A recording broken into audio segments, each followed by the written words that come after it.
There are inheritances you receive in legal documents. There are inheritances you carry in your blood. And then there are inheritances like mine that come in a military ammo box buried beneath the floorboards of a rotting shack on a piece of land your grandfather never wanted you to see. My name is Ethan Calloway. I'm 20 years old, and this story begins on the day I thought I'd receive $20,000, but instead I received a war. I just aged out of the foster care system. 20 years old, standing in a law office in downtown Portland, Oregon, staring at a contract that would change everything. The office smelled of old wood and leather-bound books, the kind of smell that makes you feel small and temporary.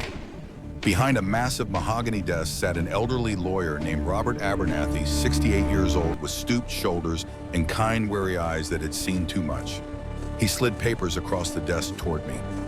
My inheritance. 573 acres in eastern Oregon, left to me by a grandfather I'd never met. A man named Arthur Calloway, who supposedly died in a boating accident when I was 10 years old. But there was a problem: back taxes. $47,000 owed. The county was going to auction the land in 75 days unless I could pay. I didn't have $47,000. I didn't have $400. That's when Abernathy presented the offer. A company called Sterling Terra Group wanted to buy the land. They'd pay the taxes and give me what was left, $22,000. More money than I'd ever imagined having. Enough to rent an apartment, get my little sister Sophie out onto foster care, start over. A clean break from a childhood spent in group homes and state institutions. All I had to do was sign. But as I held the pen, Abernathy did something strange. Even as he advised me to take the money to start fresh, to forget about the worthless piece of scrubland in the middle of nowhere, he reached into his desk drawer and pulled out a tarnished brass key and a yellowed map. His hands shook slightly as he placed them on the desk between us. "Arthur specified that I give you this," he said quietly.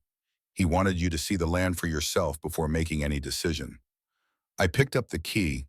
It was heavy old with small letters engraved on the side. I had to squint to read them. "For my grandson, when you are ready to come home." Home. I'd never had a home.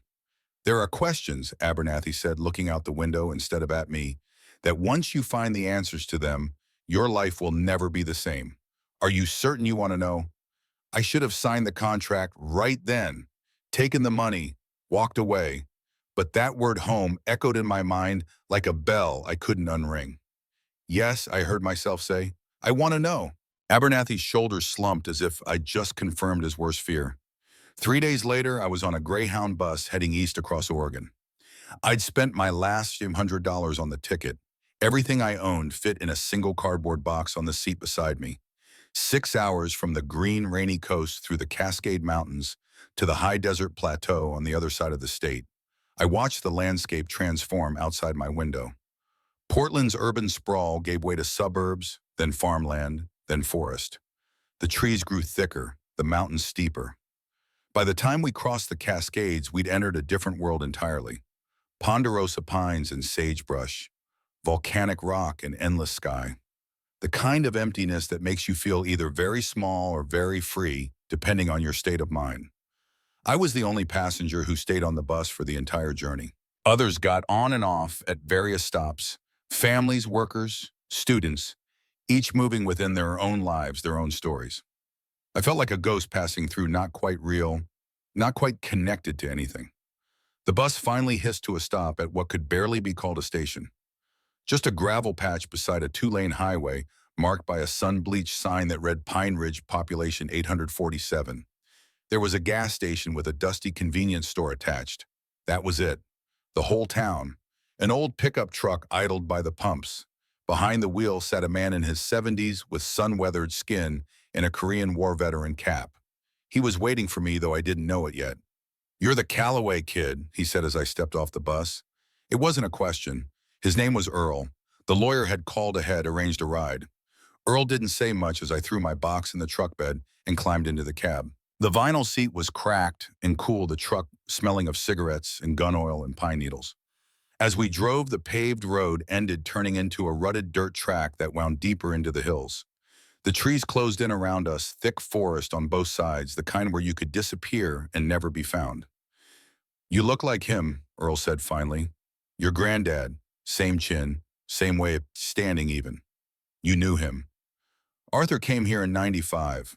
Quiet man, bought supplies once a month, never said much. Then in 2018, he disappeared. Nobody's seen him since. Earl stopped the truck where the path had washed out completely. Far as I go, he said, follow the trail about half a mile. You'll see it. He took the cash I offered for the fare, then looked at me with something like pity. You got a way to call for help out here. I held up my cheap phone. No signal bars. Earl shook his head slowly. Good luck to you, son. He reversed the truck and drove away, leaving me alone in a cloud of dust and profound silence. The half-mile walk felt like 5 miles. The path was barely visible, just a suggestion of trampled earth through dense undergrowth. Thorns caught my jacket, branches slapped my face. The air grew thick and humid. I was sweating the cardboard box digging into my shoulder when the trees finally thinned and I stepped into a clearing. And there it was, a shack. Small, dilapidated, made of weathered gray wood that had turned the color of old bones. The roof sagged in the middle like a swayback horse. One window was boarded up with plywood. The door hung crooked on a single rusted hinge. A stone chimney covered in moss leaned to one side, looking like it might collapse in the next strong wind. This was my inheritance, 500 acres of wilderness and a pile of rotting lumber.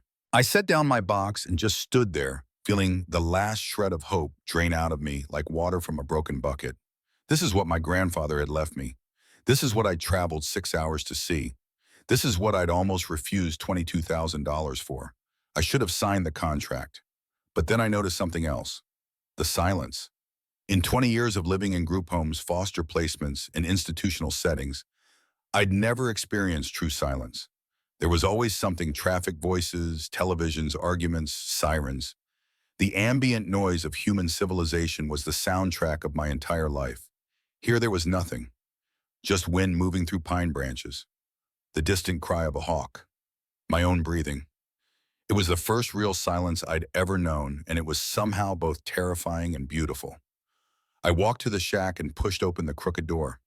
It groaned on its hinge, but opened. Inside was a single room, surprisingly dry despite the building's exterior decay. A crude wooden table and chair sat in the center. A rusty wood-burning stove occupied one corner. In the other corner lay a pile of mildewed blankets. It was bleak, but it was shelter. I started to explore, running my hands along the walls, tapping floorboards. Most were solid, but near the back wall, under that pile of old blankets, one board felt different, shorter than the others. When I pressed down on it, it gave slightly. My heart started to beat faster. I pried at the board with my fingers, then with the brass key from the lawyer. The wood splintered. The board came loose. Underneath was a dark cavity about 2 feet square. Inside sat a heavy olive-drab metal box, the kind the military uses for ammunition. Next to it lay a second key, this one silver and modern, attached to a small metal disc with a symbol etched into it. An eagle with spread wings. I lifted out the ammunition box. It was heavy, solid. The clasp was locked, but the brass key from the lawyer fit perfectly. With a click, it sprang open. I expected documents, maybe a few photos or sentimental items. What I saw made my breath stop in my throat. Cash. Stacks of $100 bills neatly bundled with paper bands. Not $22,000. $50,000, maybe more. But that wasn't all. Beneath the money lay a hand-crank flashlight, still functional. And beneath that, a sealed envelope marked in neat handwriting, "Ethan, read after you find the house." Next to the envelope was a folded piece of paper. I unfolded it carefully. It was a hand-drawn map of this clearing. The shack was labeled Supply Shed. 50 feet behind it, an X was marked next to the words, "The Real House." At the bottom of the map, a note, "Combination lock your mother's birthday, 0823. I froze. My mother's birthday was August 23rd. I knew the year she was born, 1982, but I'd never known the actual date. It wasn't in any of the records I'd been given. How did my grandfather know? And how did he know that I didn't know 50 feet behind the shack there was nothing but overgrown bushes and a rocky outcrop? At least that's what it looked like at first. I pushed the bushes aside, expecting just more wilderness. Instead, I found a seam in the rock. Too straight to be natural, too perfect. I brushed away dirt and pine needles and discovered what was hidden underneath. A steel door, horizontal set flush with the ground. Painted to look like stone, the camouflage was masterful. In the center was an electronic keypad, solar-powered, still functioning after who knows how many years. Next to it, a keyhole. The silver key from the ammo box slid into the lock perfectly. I turned it and heard a heavy mechanical clunk deep in the earth. The keypad lit up green. A mechanical voice, tinny but clear. Enter code. My hands shook as I punched in the numbers. 0823. For a moment, nothing happened. The red light blinked. Then it turned green. A hiss of hydraulics. The massive steel door began to rise, opening like a clamshell, revealing a steep concrete staircase descending into darkness. Cold air rushed out, smelling of earth and concrete, and something else, Old Spice cologne, faint but unmistakable. This was it, the real house, an underground bunker. My grandfather hadn't just lived in that shack. He'd built a fortress beneath the earth. I clicked on the hand-crank flashlight. Its beam cut through the darkness below. I took a breath and stepped down into my inheritance. The staircase was 35 steps of perfectly poured concrete. As I descended, emergency lights flickered on, automatically, motion sensors still working. The air grew colder with each step. At the 20th step, I noticed something in the concrete itself, a handprint pressed into the surface before it hardened. Next to it, carved letters, AC, 1996, Arthur Calloway, 1996. He'd poured this concrete himself, every step, alone. At the bottom was a small chamber with another heavy steel door. This one had no handle, just a control panel with a single red button. I pressed it. Humming. Mechanical clicks. Locks disengaging one by one. Then fluorescent lights flooded on, bright and harsh after the darkness. The door slid open with a pneumatic hiss. I stepped through into a hallway. 40 feet long, 8 feet high. Brushed aluminum walls. Industrial rubber flooring. LED strip lights running along the ceiling. Ventilation ducts overhead producing a steady low hum. This wasn't a damp cellar or a crude shelter. This was a home. Sterile, windowless underground, but meticulously designed and maintained. The air was cold and dry. I could hear generators humming somewhere deeper in the complex air circulation systems working. And underneath it all, that faint scent of coffee and old books. The first door I opened led to a compact kitchen. Refrigerator, stove, sink, all functional. Cupboards stocked with military MREs and canned goods. Expiration dates range from 2020 to 2025. On the refrigerator, held by a magnet, was a piece of yellowed construction paper. I stepped closer to look at it. It was a child's drawing in crayon. Stick figures labeled in careful handwriting. Grandpa plus Ethan plus Sophie. Dated in the corner 2010. My hands started to shake. 2010, I was 4 years old. My sister Sophie was born that year. My grandfather had this drawing. But how? We were already in foster care by then. He was supposed to be dead. The next room was a bedroom. 2 bunk beds, the bottom one made with military precision corners, sharp enough to cut paper. The top bunk had sheets neatly folded. On the nightstand, reading glasses, a book about cryptography with a bookmark at chapter 12, and a photo frame containing the same family picture I'd seen in the shack. I opened the closet. Men's clothes size large. My grandfather's. But on the shelf above were 2 boxes labeled in that same neat handwriting, Ethan, age 10, and Sophie, age 2. My hands trembled as I lifted down the box marked with my name. Inside, jeans, t-shirts, a jacket, sneakers, size 4, and a note card, for my grandson if you ever need to stay here. Grandpa, 2016, the year my parents died. He was preparing to take us in. He was going to save us. I sat down on the edge of the bunk bed, that note card clutched in my hand, and for the first time since I was 10 years old, I let myself cry. Not from sadness exactly, but from the overwhelming realization that I had not been abandoned. I had been protected. Someone had loved me.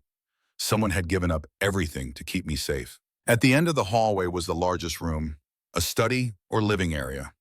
A solid oak desk dominated the space, flanked by bookshelves filled with technical manuals, history books, and classic literature. A worn leather couch faced the desk. A chess set on a coffee table showed a game frozen mid-play. But what drew my attention was what sat on the desk. A vintage cassette recorder, professional grade, the kind journalists used in the 80s and 90s. Next to it, a stack of cassettes, each labeled in that meticulous handwriting.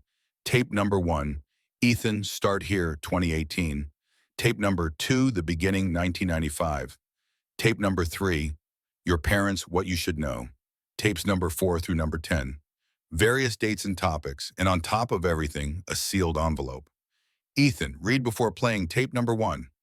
My hands shook as I tore it open. The handwriting was shaky, as if written by someone very old or very tired. Ethan, if you're reading this, I'm dead. And you found this place. You have a choice. The choice I didn't have. Close the door, take the money in the cabin, sell the land to Sterling Terra, live the life you deserve, free, safe, unburdened. Or sit down, listen to the tapes, read the journal, and learn the truth about our family, about why your parents died, about why I had to abandon you. But warning, once you know, you can't unlearn it. This truth destroyed my life. It could destroy yours. I love you, grandson. I've always loved you. Every day for 30 years I thought about you. I wanted to come to you, but I couldn't, because they were hunting me, and if they knew you existed, they would hunt you. Sterling Terra doesn't just want this land. They want to bury what's buried here. And that grandson is the only weapon that can destroy them. The choice is yours. Arthur Calloway. Written March 15th, 2018, 7 days before I died. The letter fell from my hands onto the desk. I looked at the cassette recorder, at the stack of tapes, at the leather-bound journal beside them. I thought about the lawyer's warning. There are questions that once answered, your life will never be the same. I thought about my sister Sophie, still in foster care, waiting for me to keep my promise to get her out. I thought about 20 years of being nobody, of being Ethan, the orphan kid, of having no identity, no history, no connection to anything.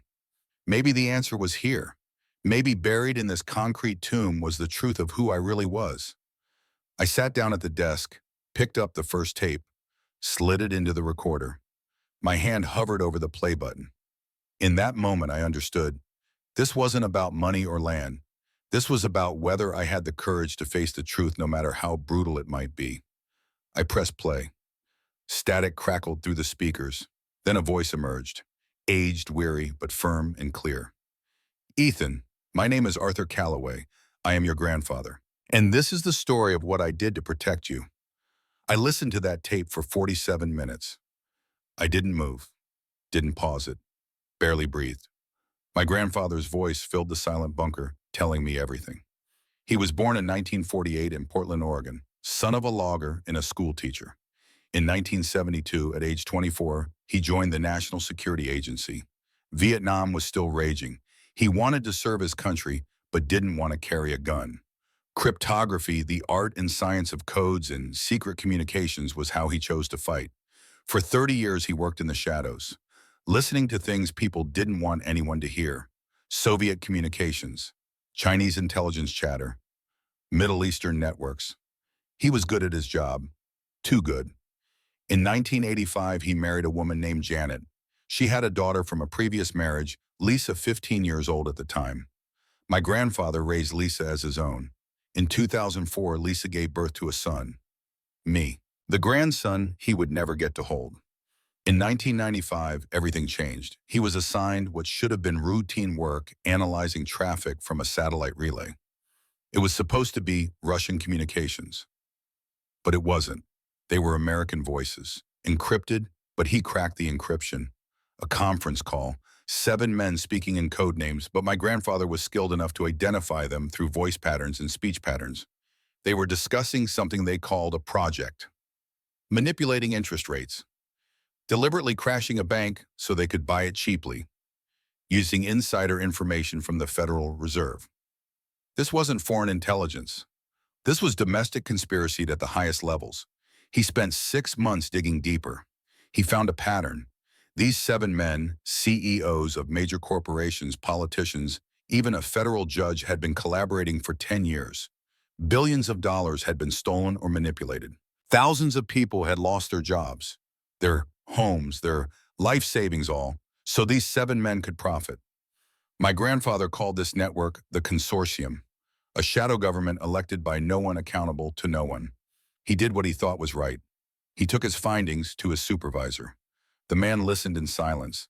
Then he looked my grandfather in the eye and said, "Arthur, forget this. This is not your concern. These men are untouchable. They have protection from the very top. If you pursue this, your career is over, or worse." My grandfather should have listened, but he didn't. He made a backup copy of all the evidence. He contacted a journalist, a man named David Chen from the Washington Post. They arranged a meeting. The day before that meeting was scheduled to take place, my mother and her husband died in a car accident. Brake failure on Highway 26 just outside Portland. I was 2 years old. My sister Sophie was 6 months old. We survived only because we were strapped into car seats. The police called it a tragic accident, mechanical failure. But my grandfather knew. The timing was too perfect, right before his meeting with the journalist. This was a message: we can reach anyone, even your family. Back off. His voice broke on the tape as he told me this. I heard him take several shaky breaths before he could continue. "I was wrong, Ethan," he said. "I should have protected your mother. I should have dropped the investigation. But I thought I was protected by the NSA. I thought they wouldn't dare harm my family. I was wrong, and your mother paid the price." He couldn't go to the authorities.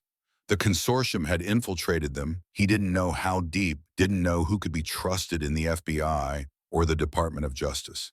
He couldn't run. They had resources. They would find him wherever he went, and he couldn't let me and my sister remain visible, connected to him, because we would be targets. So he created a plan, the only plan he believed could work. He would disappear, fake his death, and he would put me and my sister into the one place the consortium would never think to look: the foster care system. Anonymous, lost in bureaucracy, no connection to him whatsoever. They would hunt for Arthur Calloway, but Arthur Calloway would be dead, and the grandchildren of a dead man weren't worth investigating. In 2008, when I was 10 years old, he staged a boating accident on the Columbia River. They found his boat capsized, blood in the water, his wallet floating nearby. It was enough to declare him legally dead, and he came here, to this land that had belonged to his father, remote, off the grid, and he built this bunker. 2 years of work, every brick, every wire, every system, he installed it himself with his own hands. Then he lived here, 10 years, watching me grow up from a distance. His voice grew thick with emotion as he explained this part. "I knew everything about you, Ethan. I hacked into the databases at the children's homes where you lived. I read your report cards. I saw photos they took. I watched you grow from 10 years old to 12 to 15 to 18. I watched you protect your sister. I watched you become a man. I wanted to come to you every single day. I wanted to say, 'Grandson, I'm here. I've always been here.' But I couldn't, because the moment I revealed myself, I would put you in danger. That was the cruelest choice of my life, but it was the only choice that kept you alive." There was a long pause on the tape, just the hiss of the cassette. Then his voice returned, quieter now. "Now it's 2018. I'm 70 years old. My health is failing. I know I don't have much time left, but before I go, I need you to know the truth. In this bunker, I've collected evidence. 23 years of evidence. Every transaction, every conversation, every crime the consortium has committed. I couldn't expose them while I was alive. They would have retaliated, found a way to hurt you. But after I'm dead, if you choose, you can finish what I started. Or you can walk away. And I won't blame you. You've suffered enough, Ethan. You owe me nothing. But if you choose to fight, know that I'm with you. My legacy, my courage, my blood. You are a Calloway, and Callaways protect what's right no matter the cost. The vault, the room to the north, contains all the evidence. The key is your decision. I love you, grandson. Forgive me." The tape clicked down. I sat in that silent bunker for what might have been 10 minutes or an hour. I'd lost all sense of time. My parents hadn't died in an accident. They'd been murdered, as a warning to my grandfather. My grandfather hadn't abandoned me. He'd sacrificed everything, his freedom, his identity, his entire life to keep me safe. 30 years, alone in this concrete box, watching me grow up through computer screens, wanting to reach out but unable to because it would get me killed. The realization hit in waves, each one stronger than the last. Grief for my parents, rage at the men who killed them, gratitude toward my grandfather, shame that I'd spent 20 years thinking I was worthless and unwanted. But I hadn't been unwanted. I'd been loved, protected. Someone had thought I was worth saving, worth sacrificing everything for. I stood up from the desk, walked to the bedroom, and looked at the bunk bed where my grandfather had slept for 10 years. Looked at the closet with the clothes he'd prepared for me, just in case. And then I broke down completely. I dropped to my knees beside the bed and cried. Not gentle tears, but wrenching sobs that came from somewhere deep in my chest. Crying for my parents, for my grandfather, for the childhood I'd lost, for the 20 years of loneliness and confusion, but also crying from gratitude.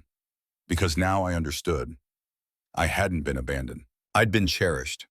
After I'd cried myself out and pulled myself together, I opened my grandfather's journal to the first page. It was a continuation of the message from the tape.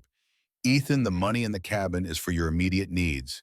Clean, untraceable, enough to start over anywhere.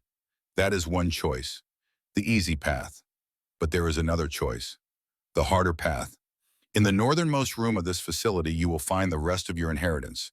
Use the same key from the cabin. What you find there can either be your salvation or your tomb. The decision to open that door must be yours alone. I looked down the hallway. One door remained that I hadn't opened. At the far end, different from the others. Reinforced steel, high security lock. The silver key. I could walk away right now. Take the $50,000 from the cabin, add the $22,000 from selling the land, $72,000 total. Enough to get an apartment. Get Sophie out of foster care, start a new life. Safe, simple, the past buried. But then my parents' murders would go unpunished. My grandfather's 30 years of sacrifice would mean nothing. The consortium would win, and I would never know who I really was. I walked to that northern door, put the silver key in the lock, turned it. The lock clicked open. I pulled the door wide. The room was climate-controlled, about 20 by 15 feet. 3 walls each telling a different story. The first wall was covered with a massive corkboard. At the center was a photograph from 1994, 7 men at a country club, all wearing expensive suits, all smiling. Beneath the photo, written in my grandfather's handwriting, the consortium, original 7. Names were labeled on red yarn, connecting them like a spider's web. Marcus Sterling, CEO Sterling, Terra Group. He stood in the center of the photo. William Harding Wano, former Federal Reserve Chairman Senator James Blackwood, Oregon Charles Novak, defense contractor, CEO, Dr. Raymond Chen, tech mogul, Judge Patricia Morrison, Federal Circuit, and one name redacted marked only as Masu SA Deputy Director. The web of red yarn connected them to shell companies, offshore bank accounts, joint ventures. Every major economic crisis, the dot-com crash in 2001, the housing collapse in 2008, showed patterns where these men had profited enormously while everyone else lost everything. In the corner of the board, I noticed a smaller photograph, Marcus Sterling with a younger man, both in graduation robes. The caption read, Robert Abernathy, 1987, Columbia Law School. Abernathy, my lawyer, had known Sterling. They'd gone to law school together. He'd never mentioned it. The second wall held 30 fireproof filing cabinets, each labeled by year from 1995 to 2018. I opened the cabinet marked 2016, the year my parents died. Inside, I found my grandfather's handwritten investigation report. Photographs of the crashed car, close-up images of the brake line clearly cut, not failed mechanically, and an audio cassette labeled 2 days before the accident. I found a player handshaking and inserted the tape. 2 voices slightly distorted but clear enough. Voice 1, the Callaway problem needs a permanent solution. Voice 2, understood, make it look clean. I gripped the edge of the cabinet so hard my knuckles went white. This was evidence. Proof they'd ordered my parents killed and my grandfather had recorded them doing it. The third wall was what my grandfather called the arsenal, but there were no guns, just information weapons. On the top shelf sat a master hard drive, 4 terabytes labeled Complete Consortium Transactions, 1995 to 2018, with 3 backup copies beside it. On the middle shelf, a laptop from 2017 still charged by solar power. Next to it, a document titled Instructions for Whistleblower Filing.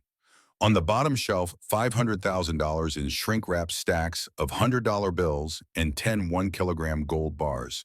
A note beside them read, War Chest, used to hire lawyers, investigators, protection.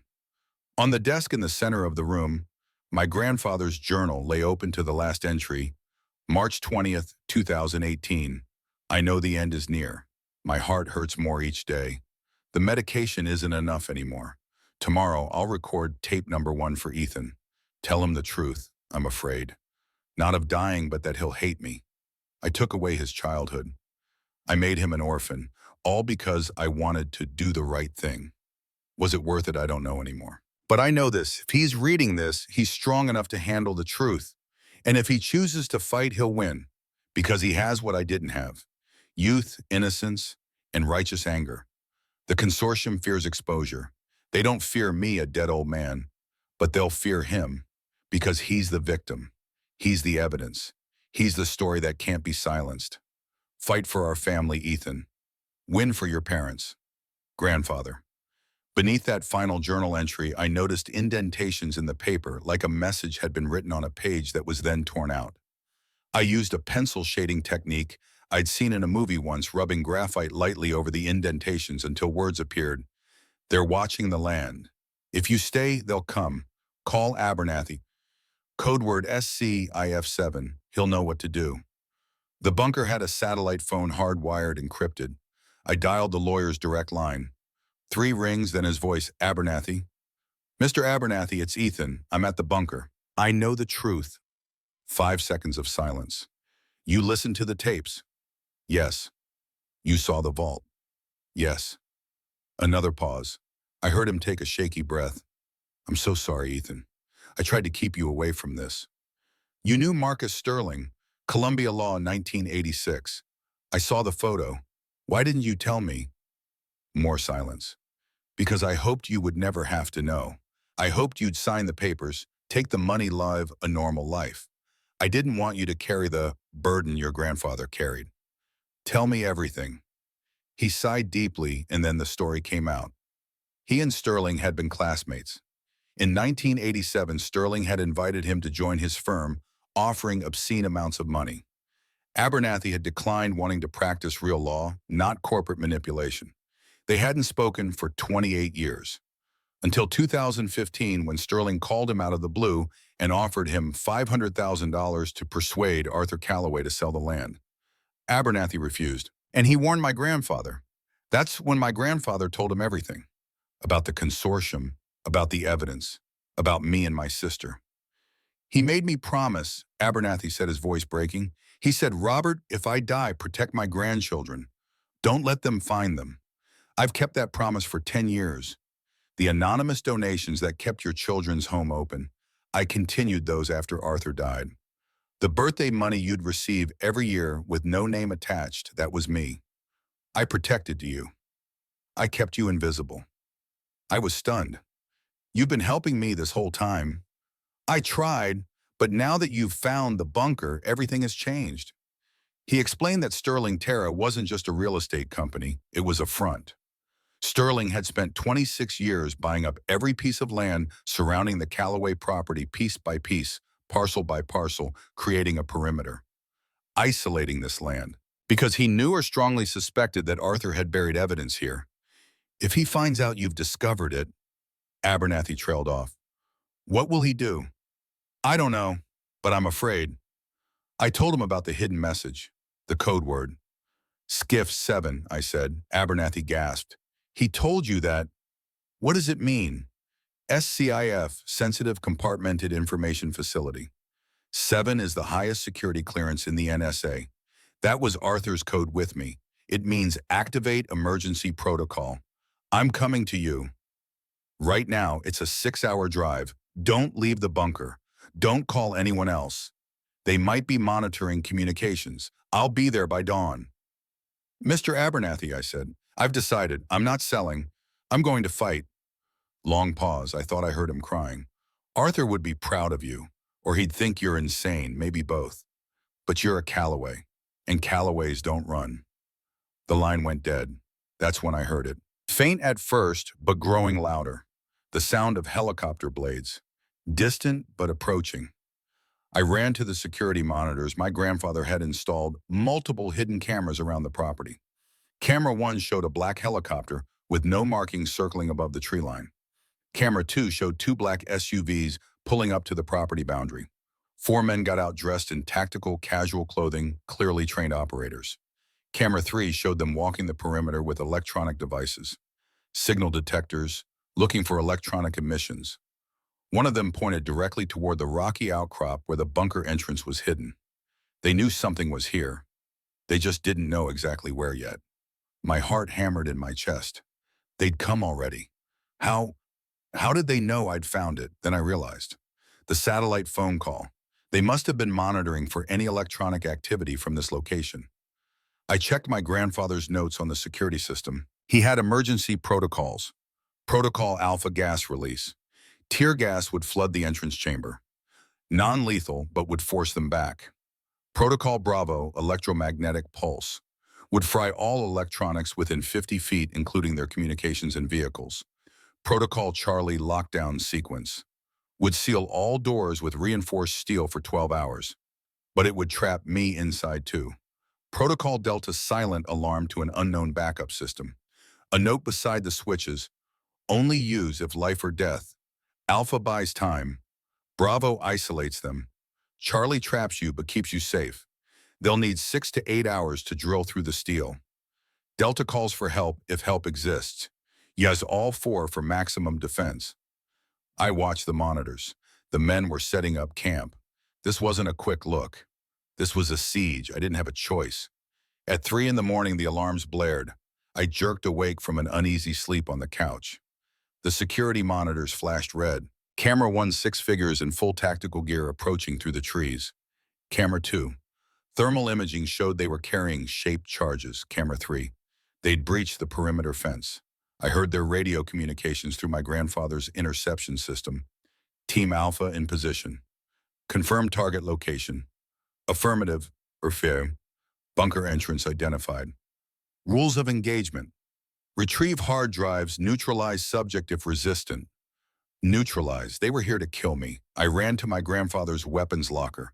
The combination my mother's birthday opened it. Inside was a shotgun, a handgun ammunition, and a note from my grandfather. If you're opening this, they've come. You have a choice. Sub-level storage has an escape tunnel leading to a ravine 200 yards north. Or stay and defend. I can't tell you what to do, but Callaways have defended this land for 3 generations. If you run, they win. If you fight, you might die. But you'll die as a Callaway. The choice is yours. I looked at the monitors.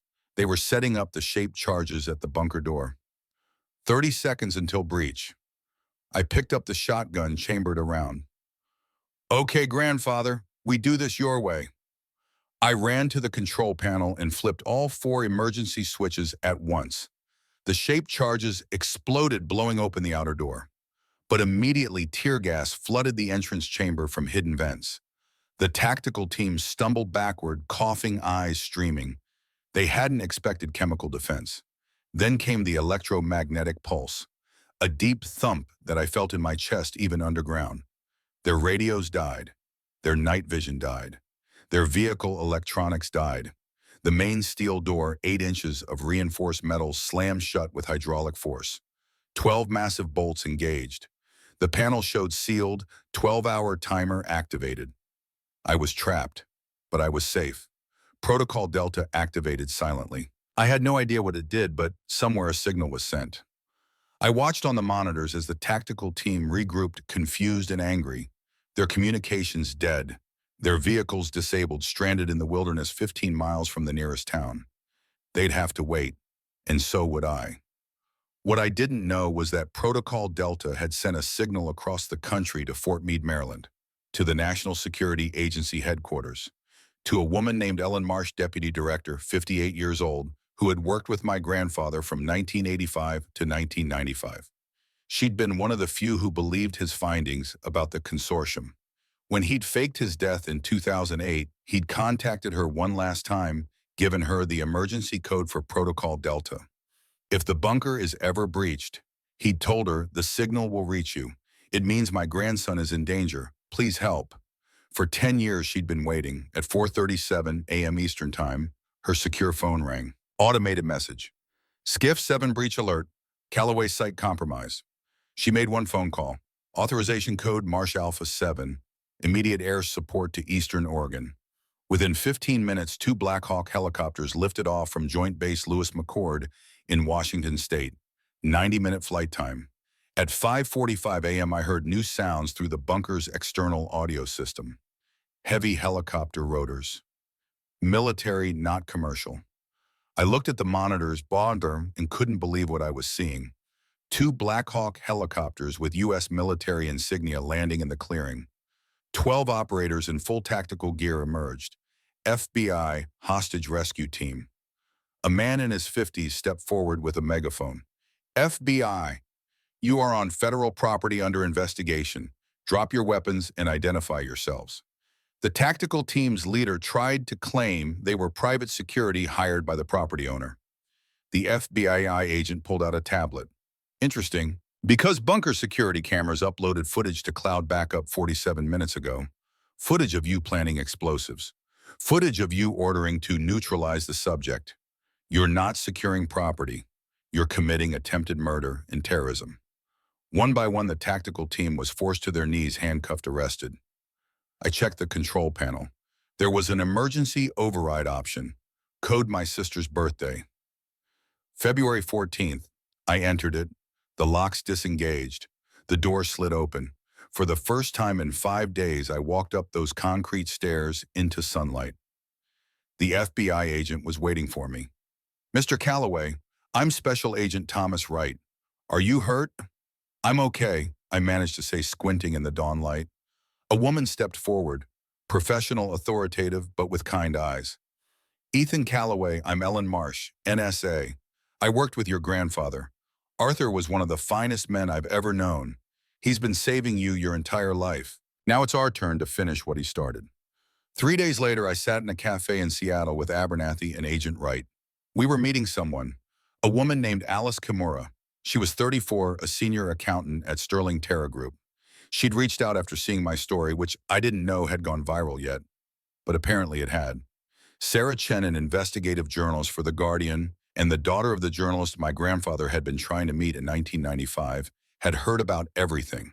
She'd come to the bunker, interviewed me on camera, and published it all. Within 48 hours, the video had been viewed 5 million times. The hashtag Callaway cover-up was trending worldwide. Alice Kimura had seen it, and she'd recognized the patterns I described because she'd been seeing them in Sterling Terra's internal accounts for years. She slid a flash drive across the table to Agent Wright. Internal ledgers, she said, 2020 to 2024, wire transfers. Bribes to Senator Blackwood, Judge Morris, and others. All recent, all within statute of limitations. Wright opened the files on a secure laptop. His eyes widened. This is 47 million in documented bribes. Recent. Prosecutable. That's not all, Alice said quietly. She opened another file, an internal memo dated 8 days before the raid on the bunker. It was from Marcus Sterling to his board of directors. Subject, Callaway resolution, final options. The memo recommended a kinetic solution via a private military contractor called Black Ridge Solutions. Objective, secure the bunker site, retrieve all evidence, and neutralize subject if resistant. Cost $2 million. At the bottom, 6 signatures. Board members voting yes, approving the contract, approving my murder. They'd voted on it in a formal board meeting. Alice was crying. My father worked for a company Sterling bought in 2022. They gutted it, fired 200 workers, including my dad. He was 58, couldn't find another job. His pension was gone. He died of a heart attack in 2024. But I know it was really a broken heart. I joined Sterling to investigate from the inside. I've been waiting for the right moment. And then you, a 20-year-old, did what I was too afraid to do. So yes, I'll help. For my father, for your family, for everyone they've hurt. Wright closed the laptop. We file federal charges today. Arrest warrants for Sterling and the 6 board members. Ms. Kimura, you'll need witness protection immediately. 48 hours later at 6 in the morning on September 15th, 2026, coordinated FBI raids occurred across the country. In Portland, 20 agents broke down the door of Marcus Sterling's mansion in the West Hills. He was arrested in his kitchen, coffee mug in his hand, in silk pajamas, charged with conspiracy to commit murder, bribery, wire fraud, and racketeering. The perp walk was filmed by news crews the FBI had quietly alerted. Maximum public impact. In New York, William Harding was arrested at his penthouse breakfast table. In Virginia, Charles Novak was arrested at his defense contracting office. Dr. Raymond Chen had fled the country 12 hours earlier, tipped off somehow. An Interpol red notice was issued. In Washington, Senator Blackwood saw the FBI coming and immediately resigned, offering to cooperate in exchange for immunity. Judge Morrison did the same. A domino effect began. Lower-level consortium members, seeing their arrests, raced to the FBI to offer testimony in exchange for deals. Within 72 hours, 43 individuals were charged across 6 states. $4.2 billion in assets were frozen. 7 corporations were under federal investigation. Sterling Terra Group filed for bankruptcy. Its stock became worthless. Marcus Sterling was denied bail as a flight risk. He sat in federal custody awaiting trial. The trial lasted 3 months. I attended every day, sitting in the gallery watching. The evidence was overwhelming. Alice's documents, my grandfather's recordings, intercepted communications, the memo ordering my death. On a cold day in March 2027, the jury returned, guilty on all 47 counts.